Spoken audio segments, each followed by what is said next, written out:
Komið sæl, ég ætla að renna hérna yfir eina skemmtilega skák frá 1844 og það já, Lionel Gieseritsky sem svart. Margir kannast við þetta nafn, en hann var með svart í hinni svokölluðu ódauðlegu skák, þar sem hann tapaði gegn Adolf Andersen, margir sem hafa séð hana, getur kannski kíkt á hana við tækifæri. En hérna hefur hann svart á móti Michelet, skákatældi í París árið 1844.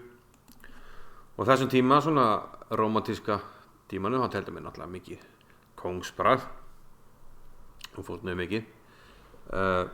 G5 hjá svörtum, biskup C4 og G4. Ég hef sjálfur prófað að tefla þetta í hraðskák, svona på tjóki. Og hvítur getur hróka hérna líka. Hann leik þess að stritt reið með skákinni. Stuttrókun getur leitt til mjög skemmtilega skáka, þess að hvítur fórnar hérna oft á F7 kjölfæri, leikur hér og dreipur svo F7 jafnvel. Og ég man eftir hérna dönsku skákmanni sem vann norskan alþjóðlega meistara í fyrstu umferð á Reykjavík skákmótinu, teldi þetta sem stafbreið að fórna 2 mönnum og vann glæsilega.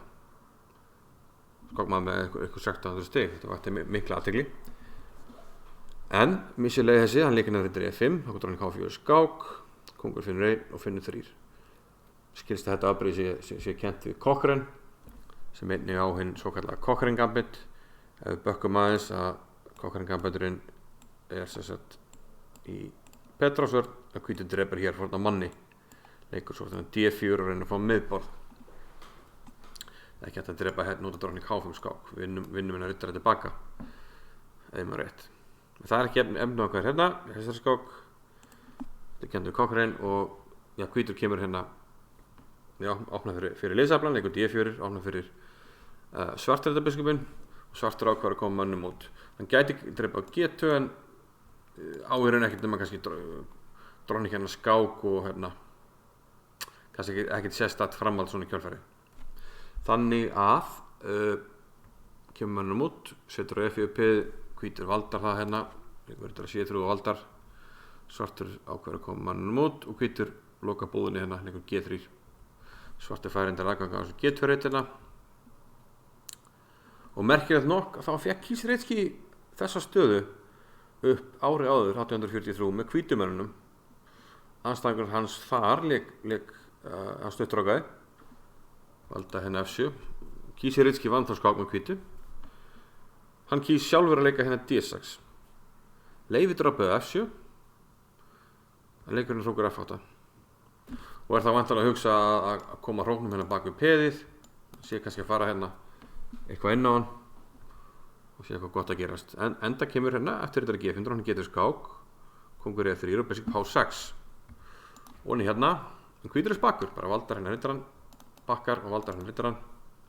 En hér kemur maður út hjá Gieseritsky og sterk hótur hérna með rittari B4. Í kjölfærið er þessi onni og mát, þannig að hvítur verður að stoppa hótunina rittari B4, leikurinn A3. Og þá telur okkar maður að krafti, þetta er bara G5 og fórnar hérna E4. Og það að binda vonu við að koma þessum biskup hérna, komum eitthvað frá og þá kannski hróknum við spili líka. Nota hérna þá eitthvað leppin hér. Hvítur leikur hérna drótning E1 fyrst, biskup F5 og dreipur á E1-4. Svartur var líklegast vel sáttur ef hann getur langkrókað, en það er ekki hægt, hann byrjar að leika F2 hérna, opnað fyrir drótninguna, hvítur verður að halda valdi og leikur drótning E3 og þá kemur kongur D7.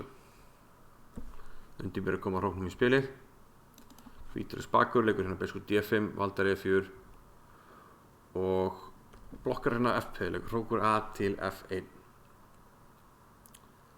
Og það býður upp á, já því ég verið skemmtilega leið hjá svörtum, en hvítur með krók á móti bræði, það drepa á E4, hvítur drepa tilbaka með biskup og hrókur F3. Og þetta virðist vinna drótninguna, þar sem að ef biskup drepa F3, þá kemur hrókur drepa E3 skák og drepa svo F3 í kjölfærið. Til dæmis biskup drepa F3. En Michelet hafði séð lengra og drap hérna með drótningu, drótning drepa F3. Drótninga fór en nær hérna biskup F5. Og saman kongurinn á enga reyti, svartur verður að bera fyrir, hrókur N6 og þá kemur D5. Og skemmtilegt hérna til rittar E5, kemur bara kongur E4. Kongurinn er bara spakur, kemur út á miðborðið, sakkallega kongsbræð og svarta drótningin lokuð henni inni. kemst ekkert út. Þessi menn hérna halda búrinu og lokuðu hérna. Hrókurinn og hrókurinn, báðar hrókurnir. Og svo peðin hérna. Ég er að reyna að leika mér með lit hérna. Þannig að drottningin kemst ekki út. Þannig að svartur reynir að koma drottningun út. Leikurinn H5. Hvítur tekur manninn eða hrókinn. Og leikur biskup F6. Væri nett til í að koma sérna og skáka en rittarinn er fyrir. Þannig að hvítur ætlar að ná sér rittara. Eftir H4 að drapan. Og kongur til B5. Hátarpi G3. Ég sá þessa skák fyrst í bók. Ég fann þá bók til í tafélaginu þar sem að gefa þennan gamla bækur með svona oft á tíðum með svona descriptive notation sem oft skemmtilegt. Þar var lokaleikurinn kongur F6, kongur F6 and wins.